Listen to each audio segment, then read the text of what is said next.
um movimento de pessoas, em primeiro lugar, livres,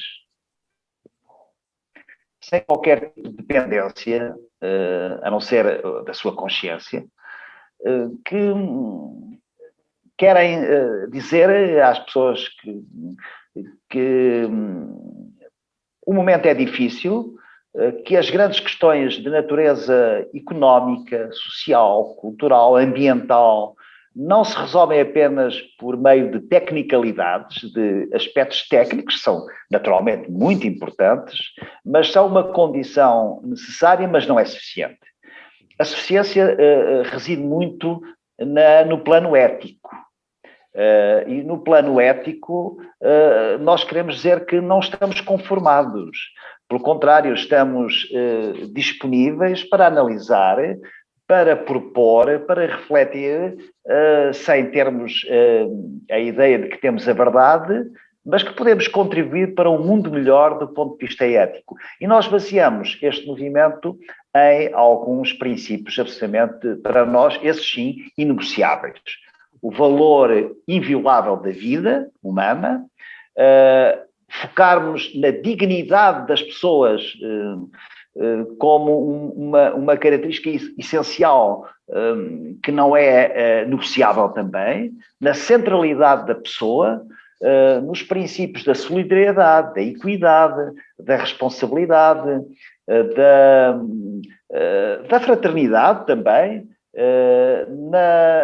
na ideia de que os direitos humanos não se podem fatiar em direitos económicos, sociais, culturais, humanos, etc. Todos eles têm que ser vistos holisticamente, ou seja, agregadamente, e são estas algumas das ideias fundacionais deste movimento. Portanto, é um movimento que, sobretudo, quer lutar contra a indiferença cívica, a indiferença ética, não para propor soluções de chave na mão, do ponto de vista técnico, social, ético, etc., mas para que estas questões possam ser consideradas no plano do primado ético.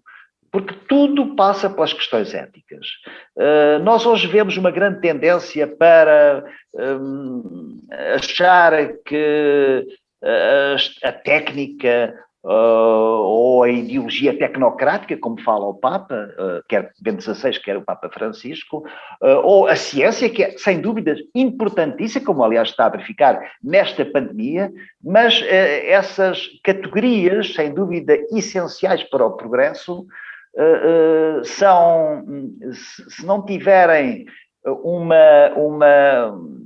uma consideração de natureza ética dos grandes princípios que informam a civilização, eu acho que corremos o risco de estar num mundo em que o ter, o estar, acaba por ser mais importante do que o ser. E nós não chegamos a lado nenhum quando confundimos crescimento com desenvolvimento.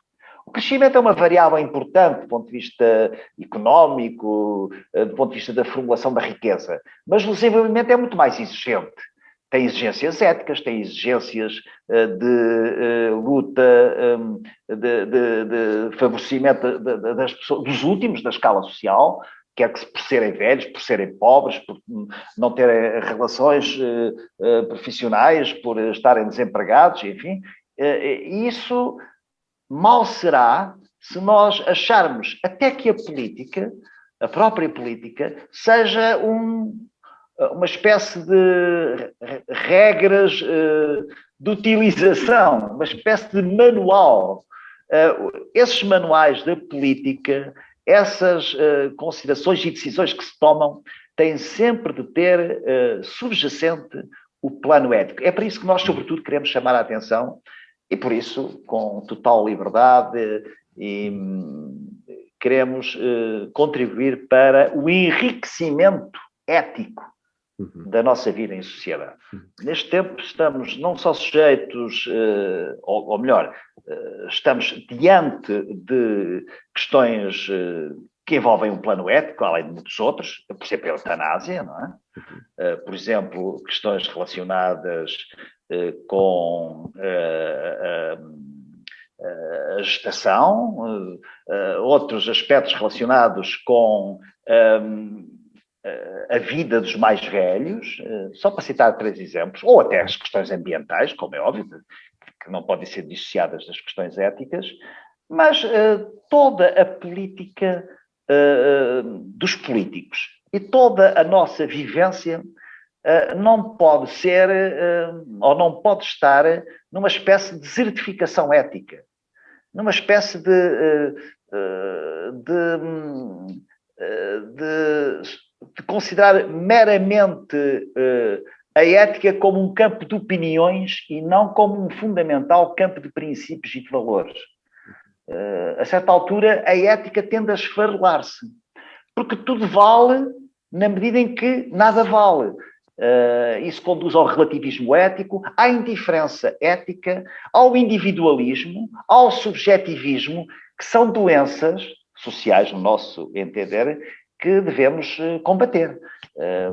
Já agora aproveito para dizer que um dos aspectos que certamente teremos ocasião de falar sobre esse ponto mais para a frente, tomamos a iniciativa de editar, fazer com vários contributos, um livro sobre a ética para os jovens, uma espécie de a ética relacionada com a família, com o desporto, com os mídias, com as redes sociais, com as profissões, com a justiça, com a equidade, etc. Portanto, são 12 ou 13 temas, se a memória não me falha, para o qual iremos pedir o contributo de pessoas